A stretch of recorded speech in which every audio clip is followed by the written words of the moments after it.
Hey guys, how's it going? Today I wanted to speak about the subject of should minimum wage double? Well, in an ideal world, it should. But unfortunately, we're not living in an ideal world. On paper, it'll probably work. And obviously everybody wants to get paid more. So people would think that they are happy if they got twice as much. But the problem is now we got to think about small companies. Small companies sometimes will not have the money or the resources to double your wage. And if they did double your wage, then they would only be able to have a finite amount of employees, which basically means that they would not be able to have as many employees. They'd have to cut the employees by 2. So you could have your double wage, but you'd be given twice the work. And some people might say, well, I'll work twice as hard in the same amount of time. But what if it's not possible? What if you're burnt out? Now, for bigger companies, which are taking a lot of profit, that might actually be possible, because basically if they double the wage, well, maybe the company will still be able to sustain itself, but it's just going to make less profit for the big dogs in some way and be able to give back to the people. But we all know that big rich people tend to not want to actually give that much. They love counting their money in their bank accounts, and even if they're not going to ever use it, or they're going to die one day with hundreds of millions in their bank account and no one to give it to, they'd prefer to have that in the bank account than to actually give it to the people that are helping their company thrive. Of course, that's not the general rule, but for some reason it becomes like a collector that just collects everything and anything. They at first it starts with stuff that you really need and that you really like, but then at some point, because you've enjoyed collecting those things, you just keep on collecting and collecting and collecting, and at some point you don't even know why you're doing it. You're just doing it because that's what you do. And it's cool and all, but the thing is that it's just not sustainable. So yes, in an ideal world, we should have better rent and better stuff. But the thing is that if you own a property, you're going to want to rent it for the market value, which basically means that it's whatever you think you can get away with in some way.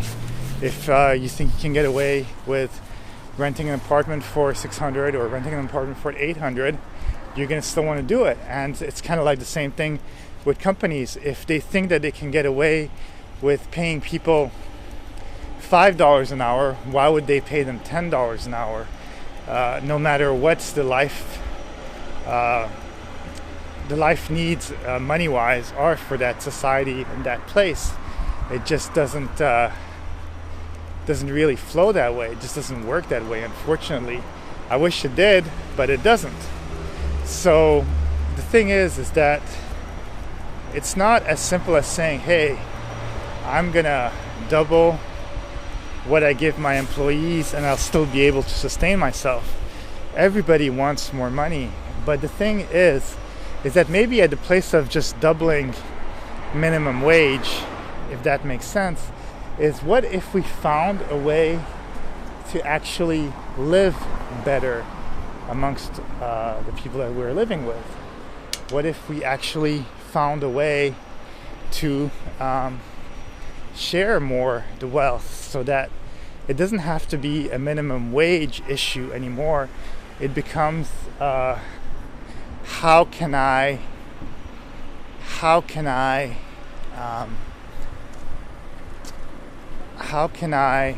basically share more of what I have, so that the things that I have in excess of, I'm able to share with other people and make their life better. And at the same time, if they have things that I might need, then we also get that. Because if you really think about it, for example, I do a lot of movies, like short films and stuff, and they can cost quite a lot of money sometimes for very little stuff. But think about all the high-end cameras and all the high-end costumes and great locations that are just available and empty or not being used or haven't been used for years and stuff like that. And why can't we have access to that? Everybody's selfish and everybody just doesn't want to give.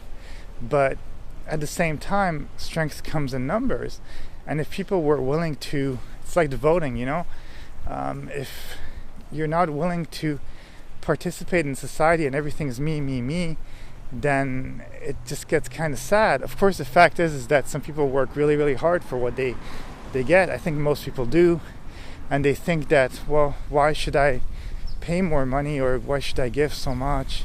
Because I've struggled so hard, so why isn't that person not able to? But also at the same time, you got to understand that maybe not everybody is able to. Not everybody has the brains for it. Maybe not everybody is perfect like you are, And that's the thing that's very difficult. And some people just have been given a really bad hand at life, and they just need some help. But at the same time, there's so much food that's getting thrown away. There's so many empty places and stuff. And if everybody could become more respectful and less criminal in their way, because that's how a lot of things start, is that people are struggling, they're not making enough money or whatever, and then they start criminal stuff. But if you were able to overcome that and everybody could help each other, then all the things we've ever wanted and needed, they're just available to us, and we can still buy stuff. But the thing is, we need to find a balance with all that. We can't have everything for free and we can't give everything, but I do feel that people need to be a little bit more humane in their way of thinking, and then not so greedy. So maybe the minimum wage wouldn't be doubled, but it would be, everybody's wage would be somewhat increased, and then there should be like a limit to how much rent needs to be paid. Because at the same time, if that makes any sense to you, it's that how on earth did we get to this point? Like, we are human beings and we need to help each other. We don't need to just be like that. And then the people that have the mindset to create jobs, well, maybe then it becomes their responsibility, once they take someone in and they hire them, that they are happy too in some way, because they have power. So they basically become in some way like their guardian angels, because if that person didn't have the money, they wouldn't be able to survive. So what happens is that the person that has the money has to be able to keep the employees happy. Their performance will be better, and essentially their business will actually be better too, because the person will be happy and glad to be going to that place. So that's the thing, is again, it's a balancing act. So just doubling the wage maybe is not possible because the person just can't handle it, but maybe on a year where the person's doing better or the company's doing better, then you get bonuses, and on the years where it's doing less good, well, you don't get as many bonuses, but then you explain to the people working there, hey, unfortunately that's what it was. And of course somebody who has the business should make more money than the employees, because they're the ones creating it, they're the ones that are working really, really hard for it. But it doesn't mean that the people that are employees are not working really, really hard for it too. So that's why I'm saying it's all about a balancing act and figuring out really what is worth it to you. Do you want more millions in your bank account, or do you want employees that are happy and they perform better, and maybe eventually you actually start making more money because everybody's happy and everybody's growing with you? So minimum wage is complicated. It really depends on the company, depends on the state of mind of the people, but just in general, a happy population means a happy country and a happy world. So let's try to have a happy world, That's all I had to say on the subject. Have a great day, and talk to you soon. Bye.